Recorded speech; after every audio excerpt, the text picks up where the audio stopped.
안녕하세요. 저는 춘천 한마음교회 김혜선입니다. 저는 교회를 20년 넘게 다녔지만 단 한 사람도 전도하지 못하고 끝없이 세상살이 준비만 하며 살았어요. 그런데 역사적인 사실인 부활을 통해 예수님이 하나님이신 것과 성경의 모든 말씀을 믿게 된 후로 세상살이 준비를 끝내고 담대하게 복음을 전하는 삶을 살게 된 간증을 나누려고 합니다. 저는 무슨 일이든지 미리미리 준비하지 않으면 견딜 수 없는 성격이에요. 끝없이 다음 일을 준비해야 하니 단 하루도 마음 편할 날이 없었어요. 죽기 전에는 끝나지 않을 이 준비의 삶이 바로 제 삶이었죠. 제가 학교 다닐 때는 시험을 참 많이 봤는데요. 주초고사가 끝나면 바로 다음 날부터 월말고사, 월말고사가 끝나면 중간고사, 중간고사가 끝나면 기말고사를 준비했고요. 교사가 된 후에는 제가 맡은 교과의 1년치 교재 연구를 미리 해놓지 않으면 마음이 불편해서 견딜 수 없었어요.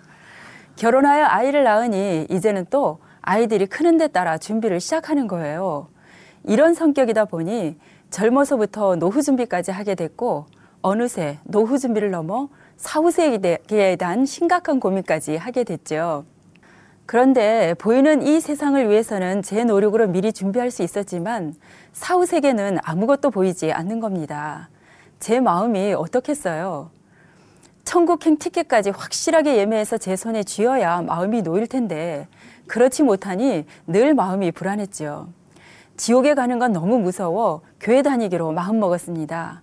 그리고 영접 기도는 계속 했습니다. 영접을 했어도 예수님께서 제 마음에 안 들어오실까 봐 불안해서 의심날 때마다 계속 영접 기도를 했습니다. 지금 생각해 보면 그때 예수님께서 무척 난감하셨을 것 같아요. 그러던 어느 날 어느 성도의 주옥 같은 대표 기도를 듣고 엄청 감탄한 적이 있었어요. 그런데 이 기도를 매주 돌아가면서 한다는 말을 듣고 놀라서 주랭랑을 쳤죠. 그러나 주일날 교회 나가지 않으면 지옥 갈까 봐 잠을 자더라도 교회 가서 자자 그런 생각으로 열심히 교회에 다녔습니다. 그런데 성경은 읽으면 읽을수록 도저히 믿을 수 없는 얘기들과 부담되는 말씀들 뿐인 거예요. 오직 믿음으로 구원받는다 했는데 바로 이 믿음이 없으니 계속 불안했죠. 교회에서는 열심인 제게 집사 직분을 주겠다고 했고 제가 고등학교 교사니까 주일날 중고등부 교사를 맡아달라는 거예요. 저도 확실치 않은데 누구를 가르치겠어요. 그래서 못한다고 했더니 학교에서 교재 연구하듯이 교회에도 교재가 있으니 그걸 미리 공부해서 가르치면 된다고 하는 거예요. 제가 도저히 용납이 안 되어 거절했습니다. 저의 신앙적 방황은 계속되었죠. 말씀이 좋다는 교회를 찾아 여기저기 옮겨 다녔고 한때는 이단에 빠진 적도 있어요. 너무 힘들고 답답하니까 이런 생각도 들더라고요. 나보다 훨씬 똑똑한 사람들도 그냥 다 믿는데 나도 그냥 확 믿어버릴까? 그런데 이게 제 마음대로 될 리가 없잖아요. 나중에는요, 침대에 누워 그냥 이대로 영원히 잠들어 버렸으면 좋겠다는 생각까지 들었습니다. 그러던 중 같은 학교에 근무하는 어떤 선생님을 통해 강릉에 오신 춘천 한마음교회 목사님을 처음 만나 뵙게 되었어요. 모든 고민들을 깔끔하게 해결해 주시리라는 기대가 컸습니다. 그런데 목사님은 저를 만난 것이 인생의 축복입니다. 딱 이 한 말씀만 해주시고 훌쩍 가버리셨어요. 너무 아쉽고 허탈하더라고요. 그런데 확신에 찬 목사님의 그 말씀에 분명 답이 있다는 생각이 들었습니다. 이렇게 하여 한마음교회 지체들과 말씀으로 교제가 시작되었는데요. 하나님께서는 모든 사람에게 믿을 만한 증거로 주신 것이 부활이고 이 부활을 하나님께서 역사 가운데 박아놓았다는 거예요.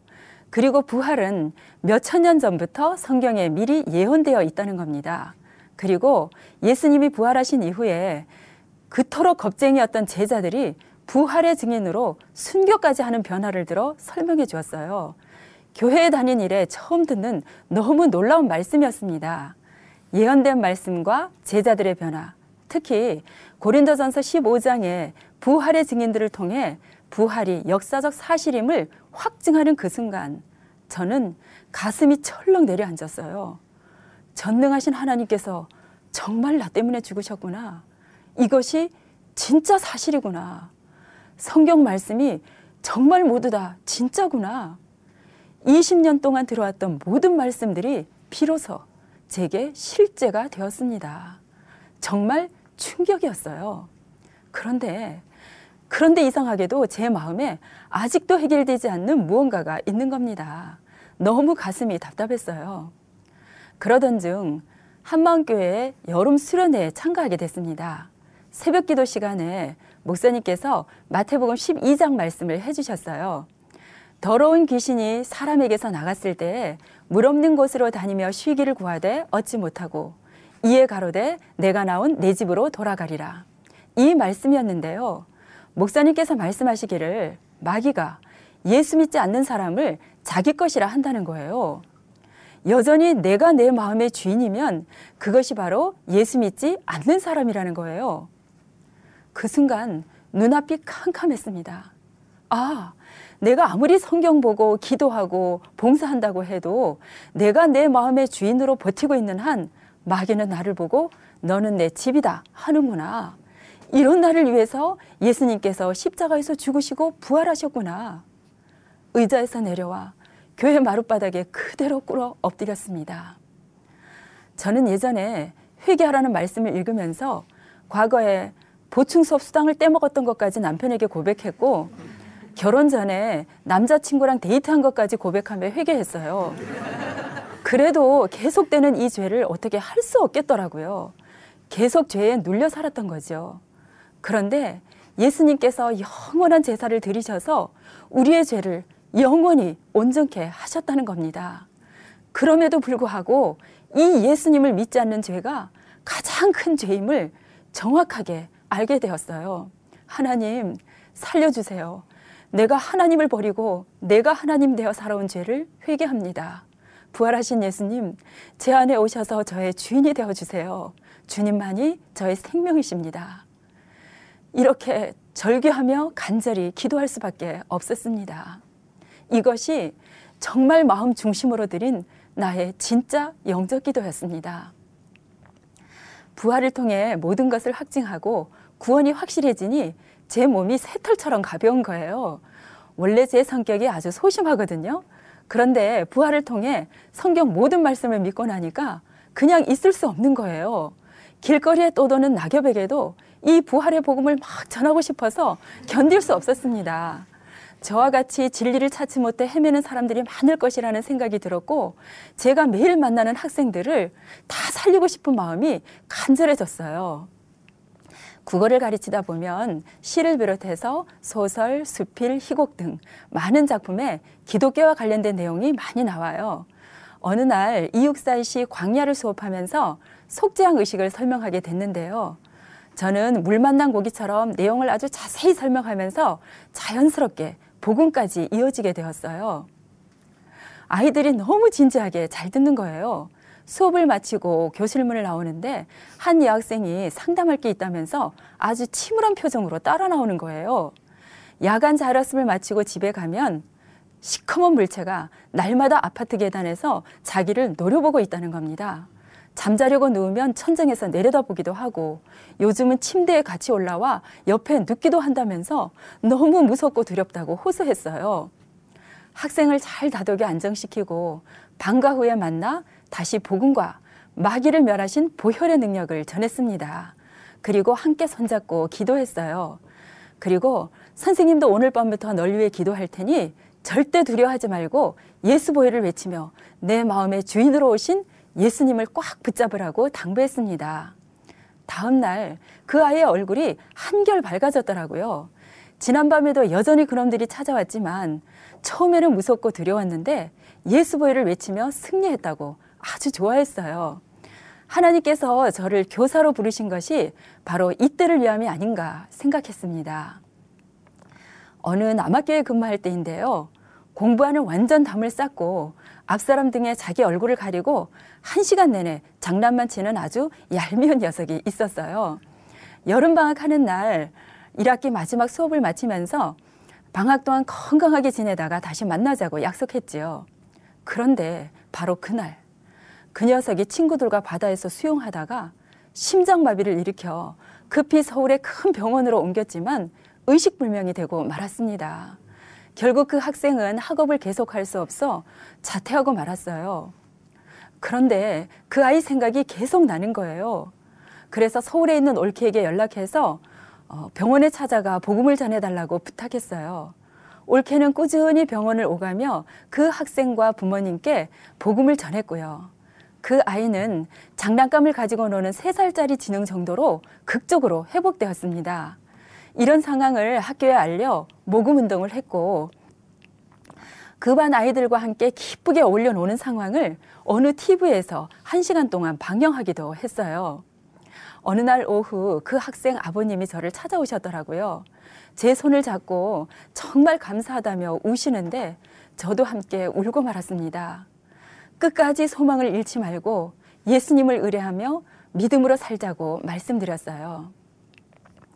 그리고 지난해에 가르친 학생인데요. 정신지체와 심한 자폐성 장애를 가진 남학생이에요. 장난기가 심한 남자아이들이 이 아이 옆을 지나면서 수시로 툭툭 치고 건드리면서 계속 괴롭히는 거예요. 그러니 이 아이는 수업이 끝나면 선생님을 따라 나갔다가 시작종이 나면 선생님을 기다렸다가 따라 들어와요. 그리고는 항상 손으로 귀를 막고 어깨를 움츠리고 수업 시간에는 고개를 숙이고 책상만 바라보며 하루를 보내는데요. 어쩌다가 고개를 살짝 들었다가 저와 눈이 딱 마주치면 얼른 고개를 다시 숙이는 너무 안타까운 학생이에요. 그런데 복도에서 저를 만나면 아주 어눌한 목소리로 김혜선 선생님 안녕하세요 해요. 10번 만나면 10번 다 그렇게 인사를 합니다. 그리고는 여전히 어깨를 움츠리고 귀를 막고는 막 도망가요. 자칫 잘못 붙잡고 얘기하다 보면 괴성을 지르고 횡패를 막 부립니다. 이 아이를 품고 매일 기도했어요. 그런데 얼마 후에 복도에서 딱 만났습니다. 여전히 김혜선 선생님 안녕하세요 인사하고는 막 도망가는 걸 이번에는 절대 놓치지 않겠다고 제가 쫓아갔죠. 그랬더니 어느 빈 교실로 쏙 들어가는 거예요. 그래서 저도 따라 들어갔습니다. 교실 문을 닫고 어깨를 토닥이며 복음을 전했어요. 최대한 쉽고 간단한 말로 반복적으로 전했죠. 그리고 다 전한 후에 물어보았습니다. 너 이제 이 예수님을 믿을래? 했더니 네 하는 거예요. 제가 와락 눈물이 나더라고요. 예수님이 누구시지? 주인, 하나님. 그걸 어떻게 믿지?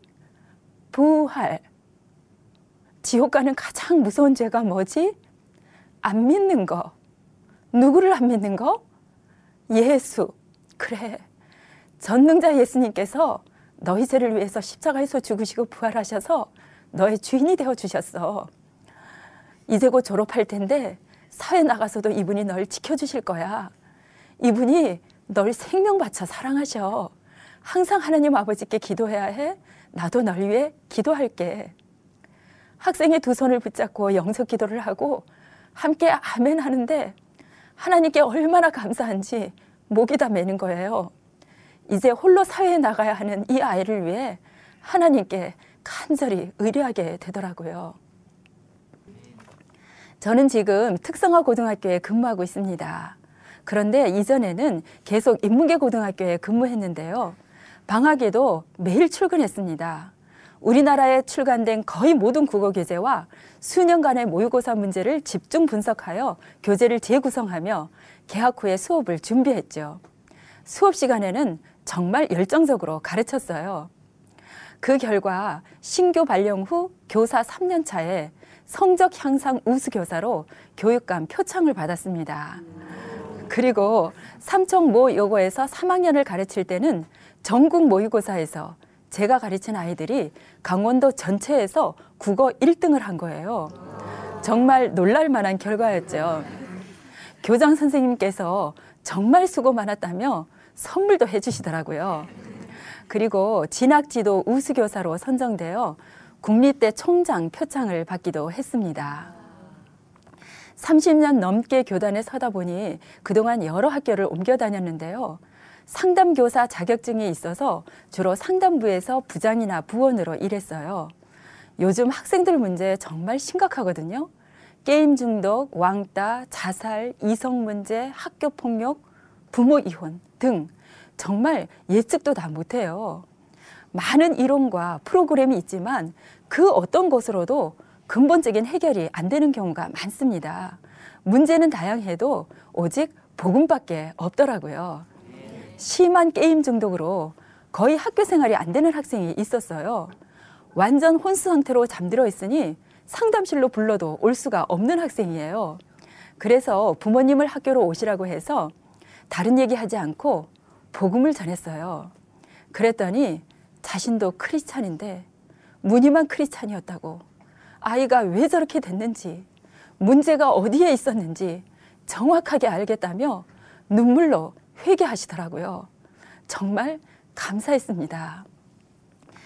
부활하신 예수님을 만나고 저는 주 예수를 믿으라, 그리하면 너와 내 집이 구원을 얻으리라, 이 약속의 말씀을 붙잡고 새벽마다 엎드렸어요. 하나님께서는 이 기도에 응답하셨고 모든 가족이 주께로 돌아왔습니다. 세상은 정말 살만하다며 예수 믿을 이유가 전혀 없다는 남편에게 복음을 전하여 지금 전도의 길을 함께 가고 있고요.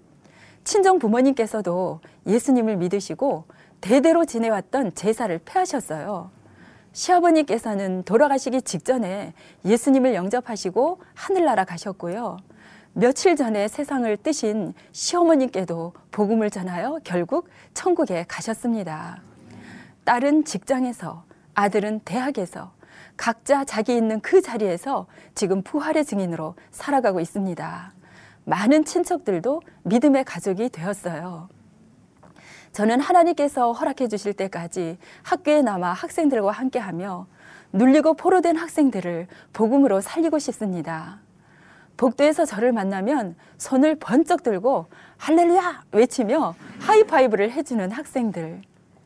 교원 능력 평가 서술형에 울 국어 선생님은 예수님 딸이라고 쓴 학생. 우리 아이가 선생님을 만나 수롱에서 건진받았다고 감사 전화를 해주시는 부모님. 이 모든 것이 제겐 너무 감사하고 기쁨입니다. 며칠 전에는 수업을 마치고 나왔는데 어떤 아줌마로부터 이런 문자가 와 있더라고요. 지금 제 삶이 너무 힘든데 누가 선생님을 만나면 행복해진다고 해서요. 퇴근 후 저를 좀 만나주실 수 있을까요? 행복의 비결이 다른 게 있나요? 당연히 만나 행복의 복음을 전했습니다. 사후세계가 보이지 않아 세상에 엉뚱한 것만 끝없이 준비하며 불안하게 살아가던 제가 이제는 썩지 않고 더럽지 않고 쇠하지 아니하는 영원한 저 하늘나라를 준비하면서 이웃에게 이 복음을 나누며 살아갑니다. 땅끝까지 복음을 전파하라는 예수님의 지상명령에 순종하여 복음을 들고 오늘도 기쁜 마음으로 세상에 나갑니다. 저를 부활의 증인으로 삼아주신 하나님께 영광을 올려드립니다. 감사합니다.